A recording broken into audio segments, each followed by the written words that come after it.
هو له طلعه معينه، ما علينا، هنبقى نشوف الموضوع ده بعدين اهو. شوف عاملين حته صايعه قوي. بص يعني انت هنا بتقفل، بص بيفتح منين بقى، مش الزرار التقليدي اللي بنلاقيه في كل المفاتيح، لا بتضغط على علامه اسوزو هنا بيطلع معاك السلاح بتاعها. السلام عليكم حبايبنا، عاملين ايه؟ يا رب ان شاء الله تكونوا بخير وفي احسن حال. جبنا النهارده عربيه اسوزو دبابه اللي هي النص نقل، او في معظم الناس بتقول عليها الربع نقل. العربيه اللي معانا دي 2025 اللي معانا دي هي الفئه اللي قبل الاخيره، لان العربيه دي صراحه في منها فئات، في فاضيه، في من غير جانت، في بجانت، في مش عارف ايه. فاحنا النهارده هنشرح على الفئه اللي قبل الاخيره، الثانيه بتزيد عليها الجانت والشاشه والكاميرا فقط، لكن نفس عوامل الامان، نفس الاوبشن، نفس كل حاجه.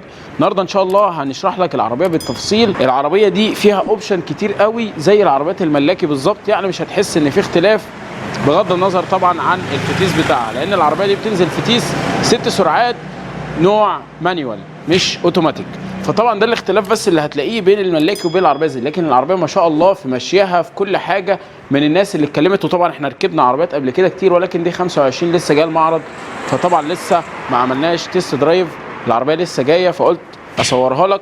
كنا صورنا قبل كده عربيه تقريبا زي دي، ولكن كانت اللي هي بصندوق عادي، مش الصندوق العلب اللي زي اللي معانا دي. فدي طبعا حاجه تانية اسمها الار بي سي، فده الشكل الجديد زي ما احنا شايفين، حتى كاتب لك هنا على الاكسدون بتاعها او الديفيوزر الامامي. ما شاء الله فيها دعامه من الحديد، حاجه محترمه جدا، وراكب فيها 2 فوج لايت هنا مساعدين للفوج لايت الاساسي اللي موجود عندك. كمان العربيه هنا الكشاف بتاعها ما شاء الله زي ما احنا شايفين بيكون الاضاءه بتاعته بالكامل LED، فدي حاجه ممتازه تخلي معاك الاضاءه كمان قويه. عندنا كمان هنا في ليد نهاري جاي بشكل ممتاز جدا، وفي هنا كمان شرط كده او لاين متقطع، فدي حاجه كويسه بيدي ديزاين مختلف للعربيه. عندنا كمان هنا ما شاء الله كلمه اسوزو متوسطه الواجهه الاماميه للعربيه في الاعلى تحت الكبوت على طول، والكبوت هنا فيه شفه زي ما احنا شايفين، مش لازق على طول على الشبكه، لا عامل لك هنا حته حمايه كده فوق الشنب بتاع العربيه، وطبعا حاجه محترمه والديزاين بتاعها كويس. عندنا طبعا الكبوت هنا فيه خطين استريت جايين عدل على طول، مفيش فيه انحناء ولا انبعاج ولا اي حاجه، فبرضه شكله ممتاز جدا. ده بالنسبه للكبوت. عندنا هنا طبعا الشبكه بتكون قويه جدا وشبكه محترمه كبيره عشان تدخل الهواء للموتور اللي هنشوفه كمان شويه مع بعض. طبعا ده بالنسبه للواجهه الاماميه بتاعه العربيه. الديفيوزر من تحت جاي برضو بنفس اللون الابيض اللي شكله جميل جدا، وفي تطعيمات عندك من البلاك هنا مثلا حوالين العلامه او اسم الشركه اسوزو، وعندنا برضو تطعيمات من البلاستيك في الشبكه العلويه في الجزئين الاثنين، فدي حاجه كويسه. وعندك طبعا هنا فراغات صغيره كده برضو تساعد في التهويه من الواجهه الاماميه للعربيه.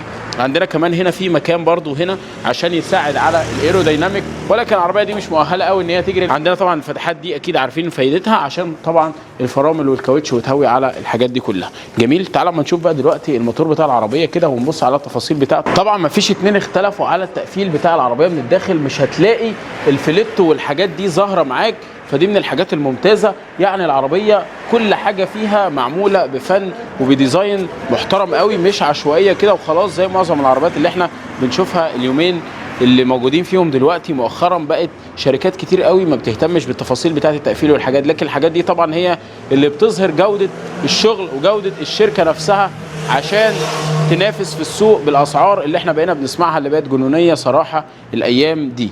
عندنا هنا طبعا الموتور بيكون 2500 سي سي 16 صباب 4 سلندر عادي جدا، وعندنا طبعا الموتور هنا بيكون كمان متوصل بتيربو، فدي حاجه كويسه عشان طبعا يزود العزم بتاع العربيه ويقلل معاك في استهلاك الوقود، وكلنا طبعا عارفين معلومه زي كده.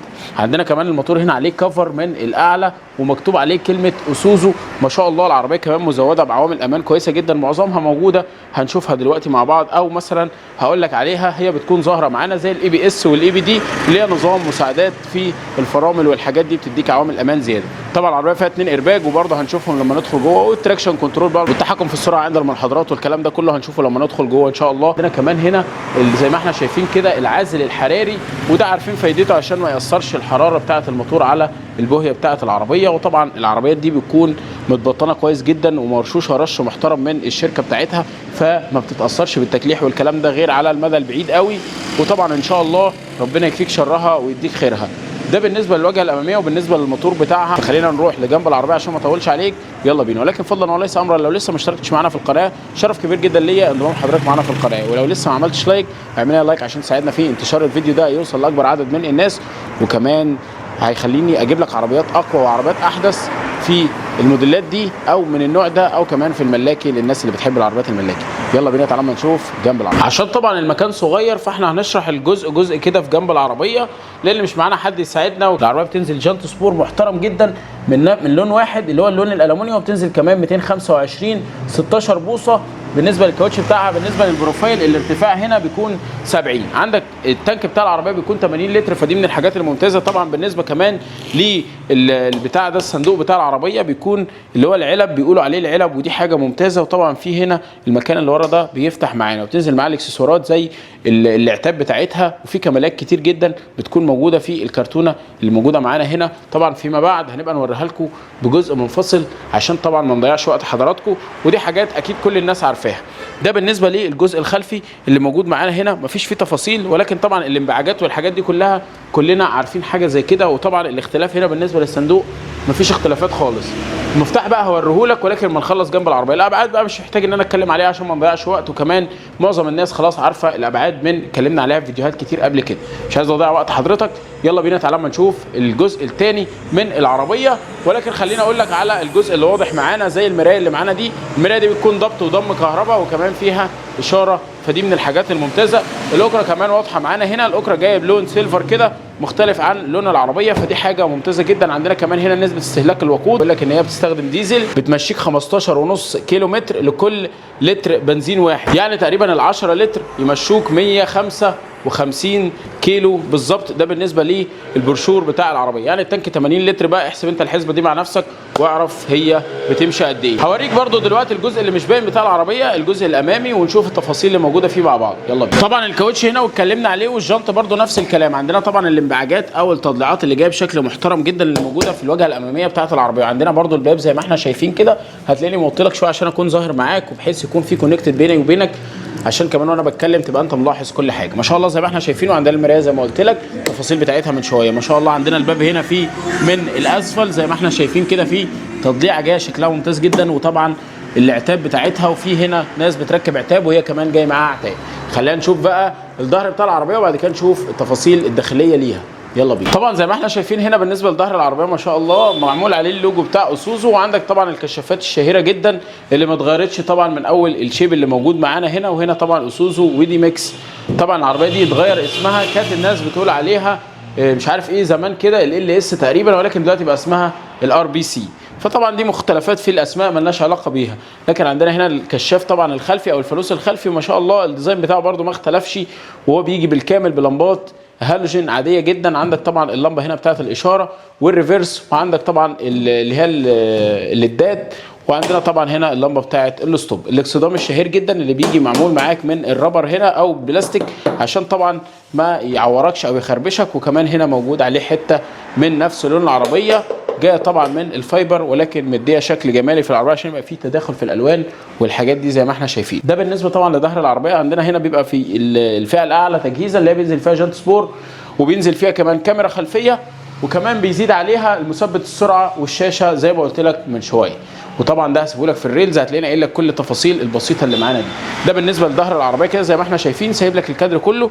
وطبعا عندنا هنا الجزء ده بتقدر تفتحه وتنزل العربيه، او تفتح ايه الجنب اللي هو الخلفي ده، بيكون كمان موجود على بتاع ده، على اسمه ايه، مساعد بيشيل معاك زي ما احنا شايفين، او دعامه من الحديد بتسند معاك الظهر بتاع العربيه يكون بمستوى فلات تماما مع ارضيه الطبليه بتاعه العربيه. ده بالنسبه للظهر. ودي طبعا العتاب اللي قلت لك عليها هوريها لك كمان شويه، بتكون جايه في الكرتونه بتاعتها. احنا طبعا ما بنحلهاش، العميل نفسه هو اللي بيتحكم في حاجه زي كده. جميل. ده بالنسبه لظهر العربيه. تعال نشوف دلوقتي الداخليه بتاعتها او الانتيريور مع بعض. يلا بينا. حبيت كمان اوريك هنا النسخه اللي بتيجي مع المفتاح، بيكون معاه 4 مفاتيح، 2 سبير اللي هو من غير ريموت، والاتنين الريموت، وبيكون فيهم المفتاح السكينه ده، بس الصراحه مش عارف بيطلع ازاي لان ملهوش زرار، ولكن هو له طلعه معينه. ما علينا، هنبقى نشوف الموضوع ده بعدين. اهو شوف عاملين حته صايعه قوي.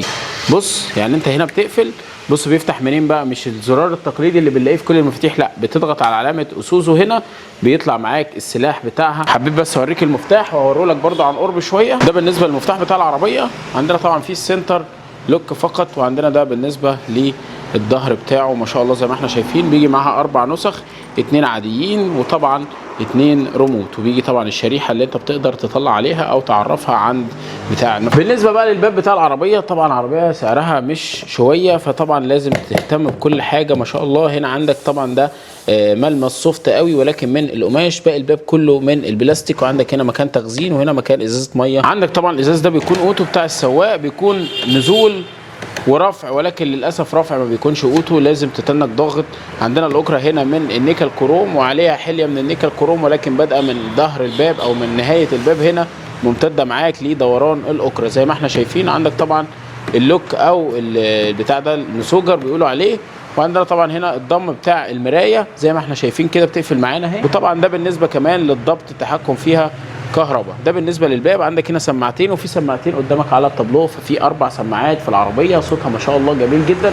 وهنشوف دلوقتي الكاسيت بتاعها اللي بيجي معاها. يلا. ده بالنسبه هنا لشكل الزراير عن قرب شويه، وشكل الضم بتاع المرايه زي ما احنا شايفين كده، المرايه بتضم معانا، وطبعا دي كل الزراير عن قرب شويه. طبعا عندك هنا التحكم في الاضاءه، وده التراكشن كنترول، وده زرار صراحه مش فاكر كان بتاع ايه بس ما علينا. فتحات التكييف زي ما احنا شايفين هنا وعليها حليه من النيكل كروم، وهنا عندك برده مكان للتهويه، وفي حليه هنا من النيكل كروم ولكن غامقه شويه كده، شكلها برده ممتاز، معظم الناس ممكن ما تاخدش بالها منه. طبعا كل الاجزاء هنا موجوده من البلاستيك زي ما احنا شايفين، ولكن الديزاين جميل جدا، وهنشوف التفاصيل دلوقتي مع بعض.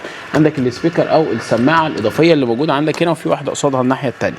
ده بالنسبه للجزء اللي موجود هنا. عندنا الطاره طبعا بيكون هنا التحكم في المالتي ميديا بالكامل بتاع الشاشه لو هي موجود شاشه، ولكن هنا كاسيت عادي، وطبعا هنا في بلوتوث لانك بتقدر ترد وتفصل على المكالمات. الناحيه الثانيه التحكم في الشاشه الوسطيه اللي موجوده معانا تقريبا بحجم 5 بوصه او 4 بوصه. هنا في مكان من النيكل كروم زي ما احنا شايفين، الاير باج، وهنا عندك طبعا كلمه اسوزو، وشكل الطاره جميل جدا، وده بالنسبه للزماره بتاعتها. وهنا طبعا بيكون راكب مثبت سرعه في الفئه الاعلى تجهيزا. تعالى اما نغير الزاويه شويه عشان نبص على باقي التفاصيل اللي موجوده في طبعا هنا ما شاء الله زي ما احنا شايفين. ده بالنسبه للطاره بتاعه العربيه عن قرب شويه، وكل التفاصيل اللي انا قلت لك عليها.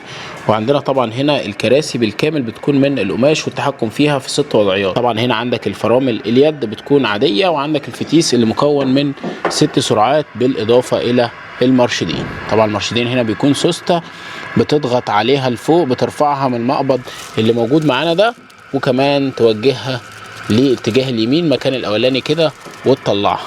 تمام. عندنا هنا بالنسبه للشاشه طبعا بيكون الار بي ام وعداد السرعه، وعندنا طبعا الشاشه الوسطيه اللي قلت لك عليها من شويه زي ما احنا شايفين كده مع بعض ما شاء الله. تقدر تتحكم في كل حاجه فيها من خلال الزراير اللي موجوده هنا معانا. عندنا طبعا هنا الشاشه او الكاسيت بمعنى اصح، الكاسيت هنا بيكون فيه بلوتوث تقدر توصله بالموبايل بتاعك. طبعا في راديو اي اكس والكلام ده كله موجود فيه جميل. وفي كمان هنا تقدر تشغل الاسطوانات، مش عارف ليه صراحه بقوا بيضيفوها ملهاش لازمه. وكمان مكتوب عليه اسوزو هنا، وده زرار الانتظار بيكون موجود معانا في الاعلى، وطبعا ده مكان كده تقدر تحط فيه تخزين او اي حاجه. بالنسبه للجنب الثاني في التابلو زي ما احنا شايفين نفس الفتحات التكييف اللي شفناها من شويه، وهناك زرار الازاز، ونفس الباب طبعا كل تفاصيل واحده.